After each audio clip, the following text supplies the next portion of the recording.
Olá pessoal, tudo bem com vocês? Sejam muito bem-vindos ao canal CryptoFans. Para quem está chegando agora e ainda não me conhece, eu sou o Pablo Moraes e aqui nós falamos de criptomoedas com exclusividade os fan tokens. Também falamos de economia, política, esporte e notícias em geral.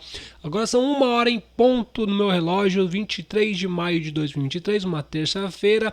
E nesse vídeo eu vou dar uma passadinha no Bitcoin porque tem algumas coisas acontecendo, algumas coisas interessantes. E essa semana, amanhã e sexta-feira, tem notícias importantes para o mercado norte-americano sobre a dívida norte-americana e as taxas de juros também, tá? Lembrando que isso não é um conselho de compra, última análise, quem deve decidir comprar, vender, trocar são vocês por suas contas de risco. Vamos dar uma passadinha aqui no gráfico da BTC. A BTC continua nessa canaleta. Hoje ela deu uma respirada, voltando ao patamar de 27.300 e mantendo-se com a expectativa do que vai acontecer nos Estados Unidos. Eu já falei para você, qualquer relação gráfica aqui que passem para vocês é tudo chutômetro, tá? Não existe, porque vai depender muito do que vai acontecer essa semana, principalmente na sexta-feira. Amanhã tem a reunião do FONC. O que seria a reunião do FONC? É o pessoal do Fed, né, os dirigentes do Fed, com presidentes de bancos, grandes bancos dos Estados Unidos, para decidir a taxa de juros curto prazo. Daí também a gente vai ter também o PCE. O que seria o PCE? É o índice do consumidor, né? Como o consumidor está gastando, está gastando bastante, está gastando pouco, e também a inflação do consumidor. E se a inflação do consumidor estiver muito alta, o que acontece? Os Estados Unidos terá que subir os juros. Só que a intenção agora é cortar juros, porque os Estados Unidos está quebrado, tá? Então vamos dar uma passadinha nas notícias aqui, que eu acho que é o mais interessante. Anseio por liquidez, 5 coisas para saber sobre o Bitcoin. Daí a gente tá... Deixa eu pegar bem na parte da matéria aqui, onde fala direitinho, pra gente não ficar perdendo muito tempo, tá? Dados do PCE formam o destaque do macro da semana. Os gatilhos do macro da semana apontam para um aumento um pouco nessa semana, já que dia 26 de maio, já na sexta-feira, vem uma enxurrada de dados econômicos, incluindo o índice de despesas pessoais do consumo, né? Então, isso que eu falei para vocês, se vai vir vários dados. Se esses dados virem além do esperado, então a taxa de juros pode aumentar. Esse é um componente chave para o Fed em relação à política de taxa de juros. E suas leituras podem remodelar instantaneamente as expectativas do mercado para a mudança de taxa. O que a gente espera aqui, tá? A gente espera que venha abaixo ou empatado esses dados. Se vier acima, a primeira medida teórica seria continuar com as taxas de juros, aumentar a taxa de juros ou manter. Só que os Estados Unidos têm que diminuir a taxa de juros porque está com uma dívida violenta. Vai ser... Eles estão num impasse, cara. Os Estados Unidos está numa sinuca de bico, tá? Mas tem outra notícia falando do teto de gasto que eu já vou ler para vocês. Esse foi um caso durante o discurso de Powell na semana passada, com a chance de uma pausa no aumento das taxas de juros subindo de 60% para 80%. Ou seja, nessa notícia dá conta que de 60% a 80% acredita que vai dar uma pausa na taxa de juros, mas vai depender muito do PCE, que vai sair na sexta-feira, do dia 26. Ou seja, cara, é só chutômetro. Porém, tem uma notícia também de um dos presidentes do Federal Reserve, falou que acredita que não vai subir e esses dados aqui diminuíram, tá? Eles acreditam que as taxas de juros não iam ser cortadas. Então, esses dados que o pessoal achava que 60% e 80% ia parar os juros, já caiu. Já não é mais tantas pessoas que acham que os juros vai parar. É complicado. Os Estados Unidos está numa situação muito complicada. Ninguém sabe o que vai acontecer. Eu espero volatilidade a partir de amanhã, tá? Tem uma outra notícia aqui também, que é o seguinte: Bitcoin compra boatos sobre o teto da dívida e o preço já sobe para os 27.500. Bateu 27.500? Vamos ver. Bateu 27.478, quase 27.500. O que seria isso? Mais ou menos na básica. Tipo assim, ó, eles chegaram em, ó, a notícia não diz nada, tá? É por isso que eles falam, ó, compra o boato e vende no fato, né? Compra no boato e vende no fato. Então, o Bitcoin compra o boato de que o teto de gasto ia ser estourado, tá? Depois eu vou ler essa parte de Hong Kong que é muito interessante também. 30 mil volta a ser uma possibilidade, de acordo com o Cointelegraph. Pro Trading seguiram ao BTC enquanto ele se dirigia aos 27.500 no Bitstamp durante a noite. Ainda preso num corredor de negociações familiares, que seria esse corredor aqui, né? O par, no entanto, mostrou sinais de vida quando as notícias atingiram a administração as notícias atingiram que a administração Biden havia potencialmente resolvido a crise da dívida. Como que eles vão resolver essa crise da dívida? Eu estou falando todos os dias aqui. Estourar o teto de gasto, acionar a 14ª emenda, porque a 14ª emenda seria um cheque em branco para os Estados Unidos, mas você imprimindo dinheiro que nem louco, emitindo títulos,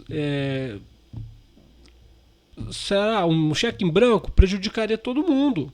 É o efeito Cantillon, que eu sempre falo para vocês. O rei e os filhos e os próximos aos reis surfam da onda da grana, mas o resto do mundo se ferra, tá? Então surgiu esse fato que a dívida estava resolvida, que tem uma solução para a dívida dos Estados Unidos, e o Bitcoin deu essa subida. Vou ser muito sincero para vocês, cara.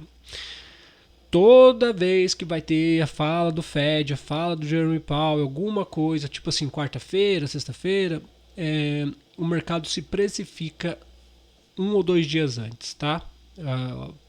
Geralmente acontece isso. Daí no dia que ele fala, na hora que ele está falando, dá um rabisco no gráfico, às vezes cai, às vezes sobe rapidinho, mas precifica 1 ou 2 dias antes. Então pode ser que vai ter amanhã a reunião do FONC, na sexta-feira vai ter para saber como que tá os gastos do consumidor, né, PCE. Mas eu acredito que já está precificado, tá bom? Eu acredito que já está precificado, mas a gente tem que ficar de longe porque eu não sou de olho, porque eu não sou a mãe de Ná, tá? Uma coisa bastante interessante também para o Bitcoin, enquanto os Estados Unidos está sentando o cacete no Bitcoin, nas criptomoedas, Hong Kong, resposta moderada ao sinal verde de criptomoedas em Hong Kong. Uma reação mais moderada, entretanto, veio quando Hong Kong anunciou o retorno de trades de criptomoedas para o varejo. O abrangente quadro regulatório de ativos virtuais de Hong Kong segue o princípio de mesmo negócio, mesmo risco, mesmas regras, e visa fornecer robusta proteção ao investidor e gerenciar riscos chaves. Isso permitirá que a indústria se desenvolva de forma sustentável e apoie a inovação. Eu não gosto de Estado se metendo em criptomoeda, mas a gente precisa, né? No primeiro princípio, eu pelo menos preciso, né? Eu preciso de corretores. Mas é corretora, é centralizada, qualquer coisa. Fazer o quê? Precisa de corretora, infelizmente precisa de uma regulamentação, precisa ficar coisas claras, né? O Brasil até que o imposto sobre criptomoeda até que não é tanto, é 16%, né?